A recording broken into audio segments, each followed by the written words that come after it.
감정이입이라고 하는 말이 있죠. 감정이입과 또 자기만족, 대리만족이라고 하는 말은 항상 좀 같이 따라붙어 다니는 것이 어색하지 않은 것 같습니다.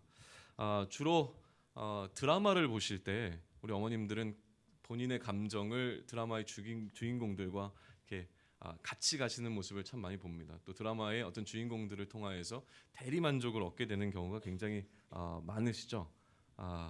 아니신 것처럼 표정을 지으시는데 한번 동화 이야기를 좀 해볼까 합니다. 백설공주와 일곱 난장이의 스토리를 알고 계십니까? 아시니까 자세한 스토리는 말씀드리지 않겠습니다. 거기에 등장하는 인물들이 있습니다. 백설공주와 마녀인가요? 네. 그리고 멋진 왕자와 일곱 난장이가 있습니다. 그러면 이 동화를 읽을 때 우리는 누구와 내가 가장 닮았다라고 생각을 합니까?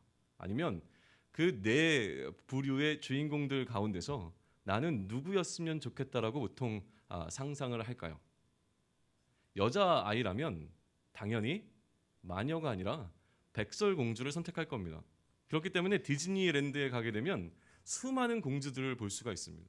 모두가 다 공주 그 코스프레라고 하죠. 공주 커스튬을 입고 다 나와서 무언가 자기가 공주인 것처럼 그곳에서 즐기고 있는 모습을 발견할 수 있죠. 당연히 남자라면 왕자를 선택하지 난장이를 선택하지는 않을 겁니다. 무려 난장이가 몇 명입니까? 그런데도 한 명도 선택하지 않겠죠. 의인과 악인이 존재한다고 하면 우리는 대부분 내가 악인일 것이다라고 생각하는 것보다 의인 쪽에 가깝다고 생각하는 경향이 있는 것 같습니다. 성경의 인물들을 대할 때도 어쩌면 마찬가지인 것 같습니다. 성경의 어떤 인물들을 바라볼 때 악한 사람이 나오면 내가 이 사람과 같은 어떤 성품을 갖고 있을 거라고 생각하기보다는 뭔가 선하고 의로운 사람이 나오면 그 사람이 나와 그래도 닮은 것 같고 나의 마음 가운데 뭔가 위로를 주는 사람으로 선택하게 되는 경향이 좀 있는 것 같습니다.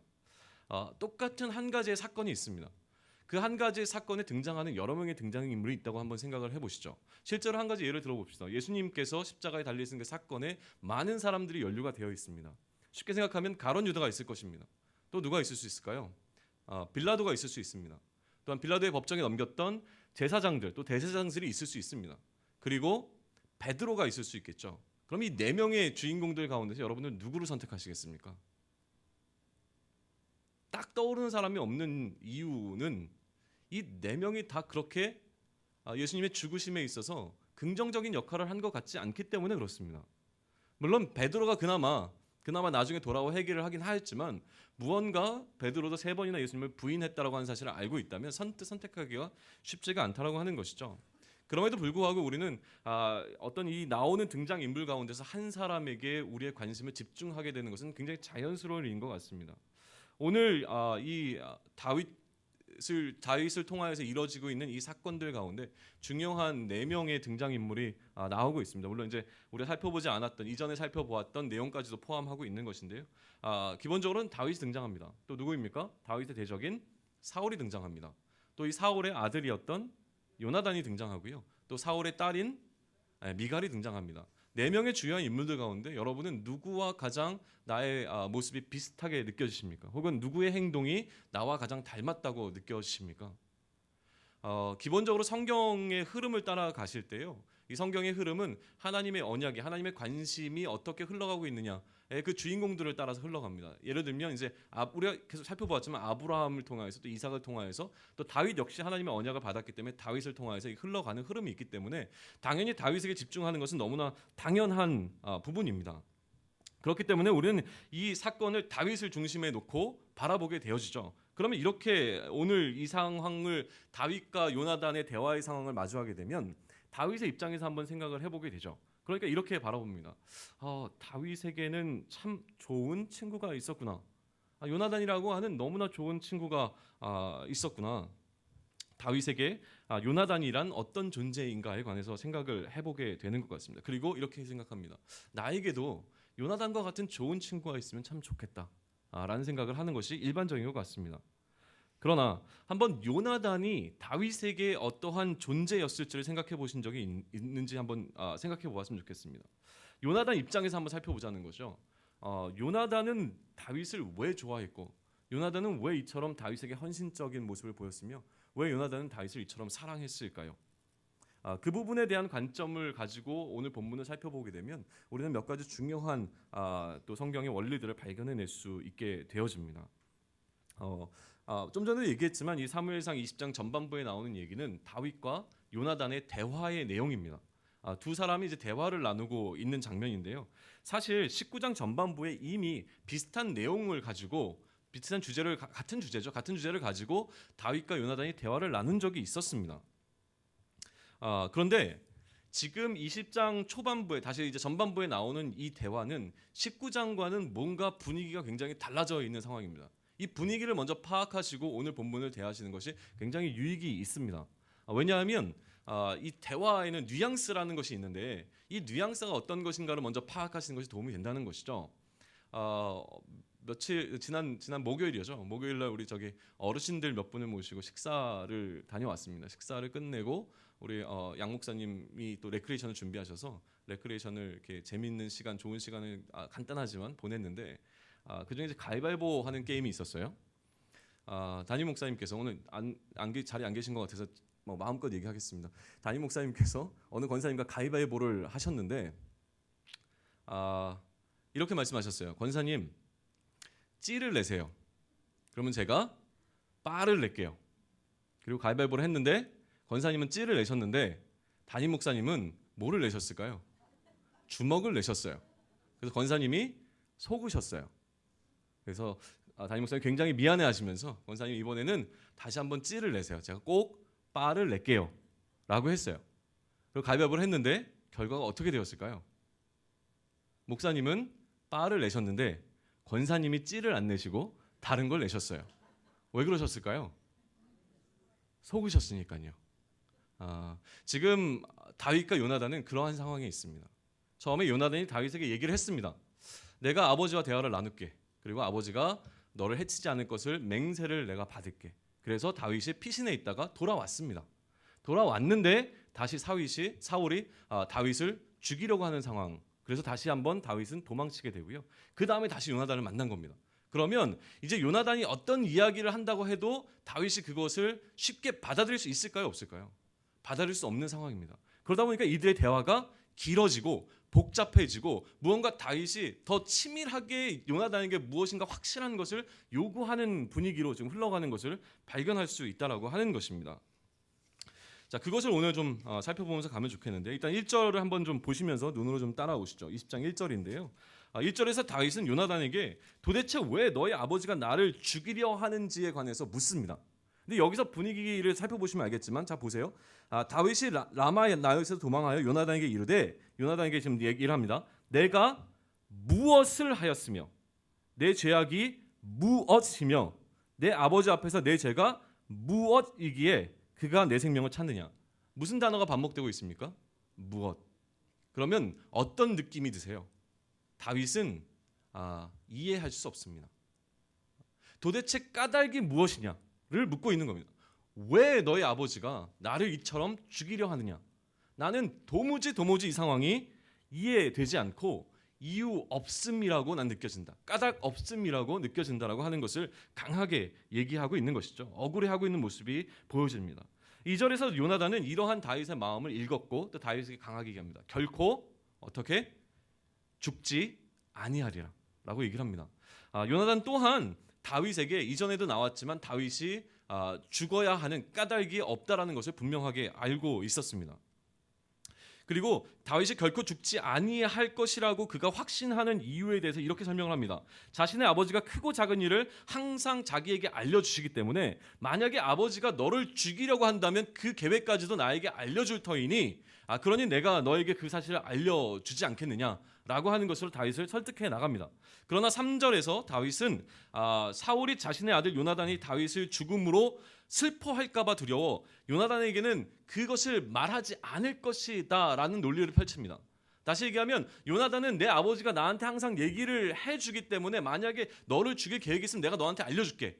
라고 얘기를 했는데 다윗은 얘기를 합니다. 너의 아버지가 너한테 알려주지 않을 거야. 왜냐하면 알려주면 네가 슬퍼할 것이기 때문에 라는 것으로 이야기를 이제 계속 해나갑니다. 그러니까 이제 4절에서 요나단이 다윗에게 다시 한번 묻습니다. 그러면 다윗아 어떻게 하면 좋을까? 이제 다윗의 생각을 묻는 거죠. 요나단이. 그랬더니 이제 다윗이 하나의 방법을 제안하는 겁니다. 그 제안하는 내용이 이렇게 나갑니다. 왕의 만찬에 나가야 하는, 반드시 나가야만 하는 그 일이 있습니다. 근데 내가 그 왕의 만찬에 나가지 않겠다. 그럴 때 이제 왕이 물어볼 것이다. 다윗은 어디 갔느냐? 그러면 이렇게 얘기를 해라. 다윗이 고향에 제사를 지내기 위해서, 가족들과 함께 제사를 지내기 위해서 올라갔다. 그리고 나서 사울의 반응을 살펴보자. 만약에 왕이 이 사실을 가지고 화를 내면 분명히 왕은 나를 죽이려 하는 것이고, 왕이 이해하고 그냥 넘어가면 좋지 않느냐라는 것으로 지금 뭔가 선택지를 준 겁니다. 그래서 마지막에는 이 얘기를 덧붙입니다. 만약에 까닭이 있으면, 내가 왕과 나눈 그 대화를 통해서 왕이 노하고 내가 죽어야만 하는, 왕이 나를 죽일 만한 그 이유가 있다고 판단되면, 그러면 어떻게 하라고 얘기하냐면 네가 와서 나를 죽여라 라고 얘기를 해요. 무슨 얘기냐면 그만큼 자기는 결백하다는 것이죠. 그 이야기를 이유 없음에 대해서 마지막으로 마무리를 하면서 그 방법을 이야기를 해요. 그랬더니 이제 9절에서 요나단이 또다시 얘기합니다. 이 일이 어떻게? 결코 내게 일어나지 아니할 것이라고 이야기를 하죠. 그런데 그럼에도 불구하고 만약이라고 하는 것을 이야기합니다. 이 요나단은 아버지가 다윗을 죽이지 않을 거라고 확신하고 있었어요.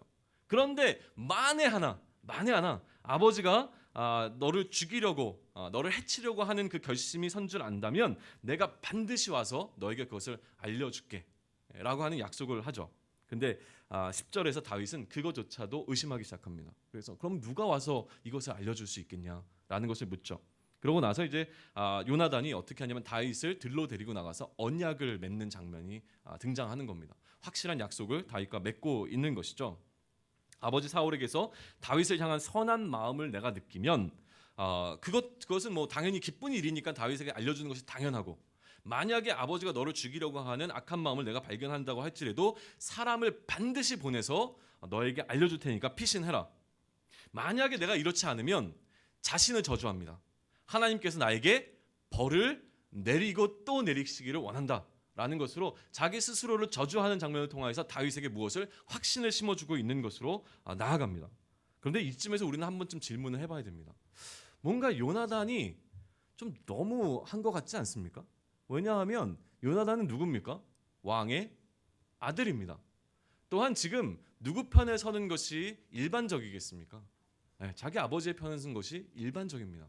그런데 지금 이 요나단은 절대로 아버지의 편이, 만약에 아버지와 너를 선택해야 하는 상황에 놓인다면 나는 아버지가 아니라 누구를? 반드시 너를 선택할 것이다 라는 것으로 지금 이야기를 끌고 가고 있다는 것입니다.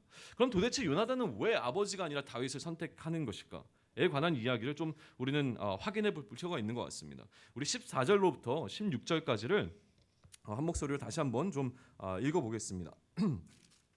시작. 너는 내가 사는 날 동안에 여호와의 인자하심을 내게 베풀어서 나를 죽지 않게 할 뿐 아니라 여호와께서 너 다윗의 대적들을 지면에서 다 끊어버리신 때에도 너는 내 인자함을 내 집에서 영원히 끊어버리지 말라 하고, 이에 요나단이 다윗의 집과 언약하기를 여호와께서는 다윗의 대적들을 치실지어다 하니라. 자, 요나단은 지금 본인이 살고 있는 세상을 딱 두 가지로 나누었습니다. 한편의 세상은 무엇이냐면 다윗 편에 놓여 있는 사람들이 있는 세상입니다. 또 다른 편은 무엇이냐면 다윗의 대적들이 놓여 있는 편이었습니다. 그리고 그 둘 중에 한 가지를 선택해야 하는 상황으로 바라보고 있는 것입니다. 그리고 이 다윗을 중심으로 나눠진 두 편이 존재하는데 그 중에서 하나님이 어디에 계시다고 보았냐면 하나님 역시 다윗의 편이라고 보신 겁니다. 그렇기 때문에 지금 요나단은 다윗을 선택했다기보다 누구를 선택한 것이냐면 하나님을 선택한 것입니다. 다윗이 하나님 편에 서 있었기 때문에, 하나님이 다윗 편이었기 때문에 본인 스스로 다윗을 선택하고 또한 그 다윗 편에 서 계신 하나님을 선택했다는 것이죠. 이것을 어디서 발견할 수 있냐면 13절 후반부를 보시면 확실히 등장합니다. 13절 후반부에 어떻게 얘기합니까? 나나 요나단이 요나단에게 벌을 내리시고 또 내리시길 원하노라. 여호와께서 내 아버지와 함께 하신 것 같이 너와 함께 하시기를 원하노니 라고 얘기했을 때 우리 말에는 정확히 등장하지만 이 아버지와 함께 하신 것 같이가 원어로 보게 되면 원문으로 보게 되면 과거형입니다. 그러니까 쉽게 표현하면 하나님께서 내 아버지와 함께 하셨었던 것처럼 너와 함께 하기를 원한다. 지금 계속 하나님께서 다윗과 함께하고 계신다는 것을 요나단은 알고 있었기 때문에 이전에 아버지와 함께했던 그 하나님의 영이 너와 계속 함께하시게 나는 너와 또한 함께할 것이다라고 하는 이야기를 하고 있는 것입니다. 이것이 요나단이 다윗을 선택한 이유였다라고 하는 것이죠. 다윗 편이신 하나님께서 그러면 다윗의 대적들인 하나님 편이 아닌 사람들을 반드시 멸하실 것이 너무나 분명했기에 그는 다윗의 편에 서기로 결단한 것입니다. 그래도 그는 여전히 아버지를 향한 신뢰가 남아 있었지만 만약에 아버지가 다윗의 편이 아니라 다윗의 대적의 편에 선 것이 확실해진다면 나는 아버지를 버리고 너를 선택할 것임을 분명히 한 것입니다. 나는 만약 하나님의 영이 여전히 사울에게 머물러 있고 같은 상황이 벌어졌다면 만약 하나님의 영이 사울을 떠나지 않았다면 요나단은 어쩌면 사울을 선택했을 것입니다. 그러나 다윗과의 친분이 아니라 하나님이 어디에 서 계시냐를 바라봤던 요나단은 다윗을 선택하게 되어 있다는 것이죠. 다시 말해서 요나단은 그 사람이 자신에게 어떠한 의미가 있는가에 관심이 있었던 것이 아니라 그 사람과 하나님이 동행하고 계시는가에 더 많은 관심이 있었다는 겁니다. 그 사람이 나의 아버지인가 아닌가가 중요한 것이 아니라 그 사람이 나의 절친한 친구인가 아닌가가 중요한 것이 아니라 그 사람이 하나님과 동행하고 있는가에 더 관심을 갖고 있는 것을 우리는 발견하게 되어진다는 것입니다. 하나님의 대적자가 되는 것이 왜 두려운가 하면 그 하나님의 대적자가 됨으로 말미암아 결국 자신의 생명을 잃게 되기 때문이라고 하는 것이죠. 생명의 가치를 알았던 요나단은 왕의 아들이라고 하는 자신의 기득권을 내려놓게 되어집니다. 생명의 가치를 알았던 요나단은 자신의 아버지를 포기하게 되는 것입니다. 나는 이러한 생명의 소중함과 고귀함을 알고 있는가에 대해서 이 새벽에 다시 한번 생각해 보았으면 좋겠습니다. 이 생명이 너무나 소중한 것을 알고 있다면 하나님의 대적자의 위치에 놓여 있을 때의 생명을 잃을 것이 너무나도 분명한데 여전히 우리는 하나님 편에 서 있는 것이 아니라 하나님 반대편에 서 있는 그러한 모습을 보이는 것은 아닌가 돌아보아야 한다라고 하는 것입니다. 사울과 같이 여전히 내가 붙잡고 싶은 것을 붙잡으로 말미암아 정작 붙잡아야 하는 생명을 붙잡지는 못하고 있는 것은 아닌가 돌아보아야 한다라고 하는 것입니다. 요나단에게는요, 다윗을 선택하지 않아도 되는 충분한 이유가 있었습니다. 지금 이 상황에서 요나단이 다윗을 선택하지 않는다고 하더라도 우리는 요나단을 욕하지 않을 수 있습니다. 왜냐하면 윤리적으로 바라보면 아버지를 선택한 것이 너무나 당연했기 때문에 그렇습니다. 아버지가 다윗을 죽이려고 했을 때 다윗 편에 서는 것이 아니라 아버지 편에 섰다고 하더라도 우리는 어느 정도 요나단을 이해하고 용납해 줄 수 있는 여유가 있는지 모릅니다. 또한 사울에게는요, 다윗을 죽여야 하는 충분한 이유가 있는 것처럼 보여집니다. 왜냐하면 하나님께서 그에게 왕권을 약속하셨고 그의 나라를 보존하기 위해서 다윗이라고 하는 자신의 나라를 흔들려고 하는 어떤 그 유일한 경쟁자를 죽이는 것이 어떻게 보면 합리적으로 느껴질 수도 있다고 하는 겁니다. 누구의 관점으로 이 사건을 바라보느냐에 따라서 충분히 까닭이 있어 보여집니다. 우리도 하나님을 향하여서 하나님 이것은 아니죠 라고 얘기하면서 하나님을 향하여 나의 주장을 펼칠 수 있는 내가 생각하기에 너무나 합리적인 이유들이 존재한다고 하는 것입니다. 근데 문제는 무엇입니까? 이렇게 우리가 이야기하는 까닭들이 여전히 하나님 앞에서도 이유가 될까라고 하는 것을 생각해 보셔야 된다는 것입니다. 우리는 변명을 하게 되어집니다. 나의 상황에 대해서 남들을 납득시키려고 합니다. 사람들은 이해해 줄지 모릅니다. 그러나 우리의 판단자는 누구십니까? 하나님이십니다. 그러면 내가 이렇게 생각하고 내가 결정하여서 행동하는 이 모든 행동들이 하나님 앞에 그대로 내어놓았을 때에 하나님께서 그렇다, 옳다 인정해 주실 수 있을까를 먼저 생각해 보셔야 한다고 하는 것이죠. 사람들의 이해는 전혀 중요하지 않습니다. 사람들로 하여금 옳다고 인정받는 것이 중요하지 않습니다. 많은 사람들이 가는 길이 옳아 보인다고 할지라도 하나님께서 그 길이 아니라고 얘기하신다면 우리는 돌아서야 한다고 하는 것이죠. 이것을 오늘 본문은 이야기하고 있다고 저는 믿습니다. 오늘 우리는 수많은 이야기들을 하나님께 해야 할 것입니다. 살아가면서 우리는 여러 가지 이야기들을 하나님께 쏟아놓습니다. 하나님께 우리의 마음을 열고 우리의 마음 깊은 곳에 있는 이야기들을 꺼내 놓아야 합니다. 때로는 하나님 향하여 서운함과 섭섭함과 여러 가지 간구들을 또 내어놓아야 합니다. 그러나 내가 생각하기에 하나님께서 나의 간구를 들어주셔야만 그 이유들, 또 내가 생각하기에 하나님께서 잠시 나의 행동을 눈감아 주셔야만 할 것 같은 그 이유들, 나는 너무나 합리적이라 생각하는 그 많은 이유들이 과연 하나님 앞에서 이유가 되는지 이 시간 잠잠히 하나님 앞에서 묵상하며 하나님께 기도하며 나아갈 수 있는 이 아침이 되기를 원합니다. 영화 가운데 실미도라고 하는 영화가 있습니다. 가장 유명한 대사가 그겁니다. 구차한 변명입니다 라고 하는, 제가 차마 이 아침에 성대묘사까지는 못하겠어요. 구차한 변명입니다라고 하는 게 설경구죠. 그 표현이 굉장히 여전히 이 말씀을 묵상하면서 제 마음을 쳤습니다. 하나님 앞에서 우리는 구차한 변명을 하고 있지는 않죠. 우리가 하나님 향하여 어떠한 태도를 가지고 있는지를 다시 한번 살펴보면 좋겠습니다. 내려놓을 것이 무엇인가? 사울과 다윗을 선택해야 되는 그 상황 가운데서 여전히 내가 내려놓지 못하고 갖고 있는 나의 기득권은 무엇인가? 내려놓을 수 있으면 좋겠습니다.